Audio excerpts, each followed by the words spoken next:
Gather round, everyone, because we have new drama. Spicy, spicy drama. Now, I could sit here and talk about many important topics. For example, current tragedies going on in the world, the economic crisis, the cost of living crisis, global warming. But no, I'm going to talk about two YouTubers that started beefing with each other. So you probably know the YouTubers MrBeast and Jacksepticeye. MrBeast doing these huge challenge videos that go into such enormous scale. And he would like to remind you time and time again that he puts so much money into his projects that he's basically the poorest person in the room. Actual cash, I'm probably the poorest person in this room because we just I doubt that. If I make $3-4 million a month, I just spend it on videos the next month. We literally like have razor thin margins and just reinvest it all. That's wild. Oh, you're spending $4 million on a YouTube video? Well, $4 million a month. And Jacksepticeye, who's one of the most famous Let's Players on the entire platform. He basically came to fame when PewDiePie found his channel. This is back when he was still a little boy wearing his little driving cap. Top of the modern. I don't even know. This guy seems crazy. I really like whatever it is he's doing. He seemed really funny. His name is Jacksepticeye. You should check him out as well. Top of the morning, dear laddies. My name is Jacksepticeye, and I just got mentioned in a PewDiePie video. And PewDiePie basically gave him a shout out, and Jack clung to that for dear life. And now he's like a huge monolithic YouTuber because of that shout out. I'm not trying to word that as like a dig, by the way. Like, for example, like me, if I didn't cling onto Leafy's scrotum and basically like copy the same kind of commentary videos he was doing, I wouldn't be relevant today. It's just flat out, I wouldn't. You'll notice that a lot on YouTube, that everyone is kind of inspired by everybody. But anyways, that's kind of wholesome. I don't like that. Instead, we're going to talk about some spicy drama. So this originated from TommyInnit, very popular Minecraft YouTuber, and him and Jacksepticeye usually do collabs because they're all based in that kind of Brighton scene down south in the UK. And TommyInnit has a second channel called Tom Simmons where he uploads kind of extra content, kind of like what I do here with Slop Live, but probably a little bit more high quality than me just talking about the drama of the day. And on the Tom Simmons channel, he uploaded another lie detector test because this is like very easy content. It does well. It's relatively safe, relatively, depending on what kind of questions you ask. So many YouTubers have done it before, especially streamers, but Tom did it again and he got Jacksepticeye involved. And then he got asked the very important question, do you like MrBeast? To which Jacksepticeye gave like this very honest reply. Now Jack, a completely unrelated question. Do you like MrBeast? No. Jack, do you think MrBeast ruined YouTube? Yes. Now, in all honesty, Jack, why? Because it became more about views, money, and popularity than it did about having fun. You just don't think you had fun playing Squid Games? You don't think you had fun riding on yachts? Building wells in Africa? I don't know. If he had fun doing those videos, they'd be longer. We'd see the fun. Ooh. I thought you were going to get me with that one, didn't you? Who's the YouTuber you hate the most? I don't know. There's a lot of groomers and pedophiles on our platform.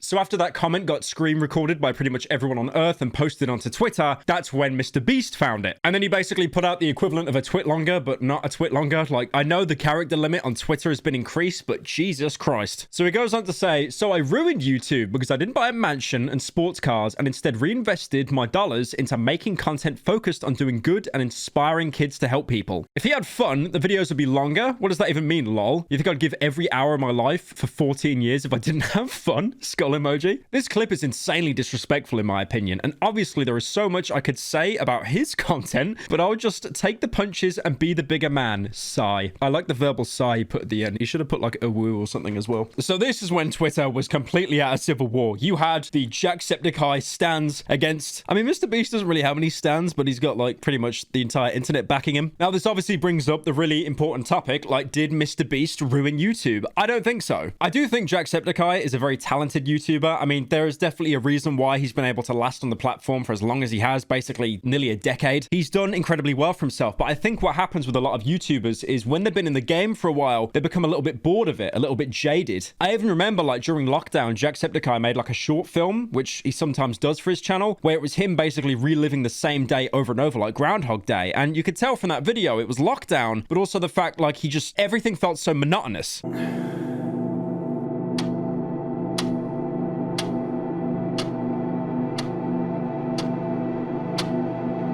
now. And I also think when you've been doing something for such a long period of time, you just don't really enjoy it anymore. It goes from a passion to more of an obligation. Now, Jacksepticeye and MrBeast are in two completely different fields. Jacksepticeye came from Let's Plays. He still does Let's Plays, but unfortunately, one thing that's kind of happened now is Let's Plays are nowhere near as popular as the time when, like, you know, PewDiePie was basically still uploading regularly. One thing you'll notice as well, looking at Let's Plays on YouTube from like 2013, 2014, these YouTubers would turn like a game into like 40 or 50 parts where each part would be 10 minutes. But now that's not the case. The algorithm doesn't allow that. So what YouTubers do instead is they'll play the entire game in one shot, or they'll split it into multiple parts, with each part being like at least 40 minutes to probably an hour or more. And I do also think, to an extent, I think Jack is talking kind of out of jealousy, because unfortunately jealousy is the main motivator. I mean, a good example is the content cop on Leafy is here. iDubbbz would have not done that content cop on Leafy if he didn't see Leafy getting like 10 times the amount of views that he got for basically 1% of the effort. It would piss anyone off. I think jealousy is a big motivating factor for a lot of YouTubers, but they don't like to talk about it because it makes them sound incredibly petty. It kind of is petty, but we do have to admit at some point that it does motivate us. And Jack also basically saying that MrBeast ruined YouTube because it's not fun anymore ever since he became like the king of YouTube. I think he's kind of almost projecting a little bit from his own experiences of doing Let's Plays and it feeling quite monotonous. Now, that being said, to completely defend Jacksepticeye, partially, I do agree with him. There's this buzzword that's thrown around a lot on the internet called the MrBeastification of YouTube. Basically, like challenge videos that just don't feel the same anymore. They feel incredibly scripted because so much has to happen so quickly. If you watch a MrBeast video right now, it feels like you're watching a TikTok because there is so much happening so quickly. It's not just one challenge in the video, it's like 7 or 8 because he needs that attention time. He needs the watch time to go up so the videos get more views. Now, you could blame him for that, definitely, because he's made it popular and it is an incredibly saturated format now. But honestly, I just think he found an exploit and he's kind of playing the game.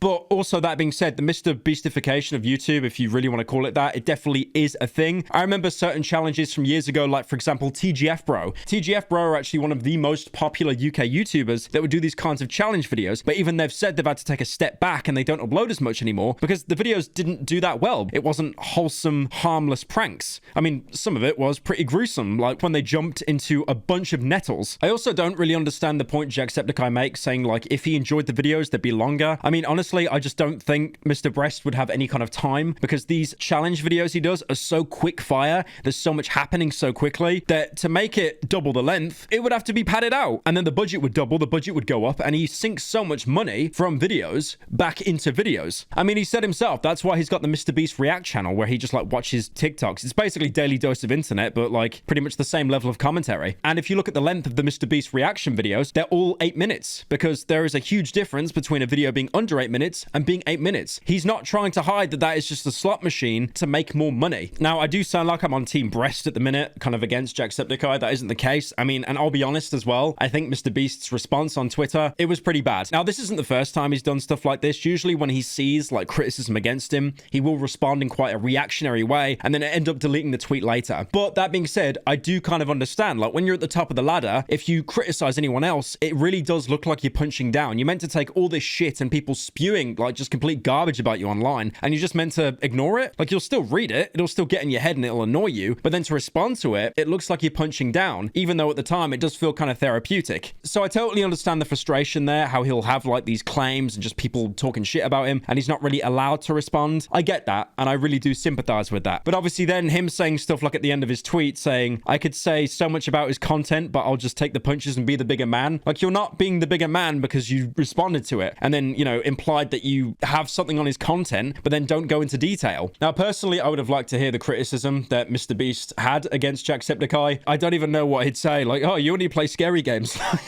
Like, what is there to criticize? Now, I did talk about the MrBeastification, but to be fair, like, I don't think it's really MrBeast's fault that there is now an army of copycat clones in America that are basically just trying to one-up him. Because the thing is with MrBeast, he has to keep one-upping his own content. Now, I know this sounds really narcissistic. I literally have a shirt on right now that says narcissist, so hear me out. It's like with me doing the game reviews. Like, I realized after a while, I can't just keep, you know, talking about a video game and not really, you know, spicing it up. There'll always be content that people enjoy watching, but for my sake, I wanted to keep one-upping my content because I'm noticing now more than ever, so many people are doing like long-form game reviews on YouTube, and I'm worried that if I don't one-up my content and make each one better, then, you know, I'm basically just going to fall into a complete pit of mediocrity. It's like the next main channel video that's coming out. I hired a team of animators for like 20k or so just to do some animated segments, just to make it, you know, stand out a little bit more. And then each video going forward, I'm actually looking at hiring like a set in the UK and a costume. So when it does a cutaway to me, it won't just be me sat here in my office. Like it'll be an actual set with some level of polish. So I understand with MrBeast like wanting to, you know, one-up himself, but unfortunately the side effect of that has created this army of copycat clones that are just very obviously in it for the money. Honestly, the amount of job positions available at YouTube, you've got people that design thumbnails, you've got people that analyze analytics. You probably have MrBeast scholars that would basically just stalk MrBeast, trying to learn any kind of metadata to then sell it on to other MrBeast clones. Now, thankfully, to this horrible, horrible drama that would have ended in complete bloodshed, this drama was probably worse than the Jacksepticeye and Darkiplier.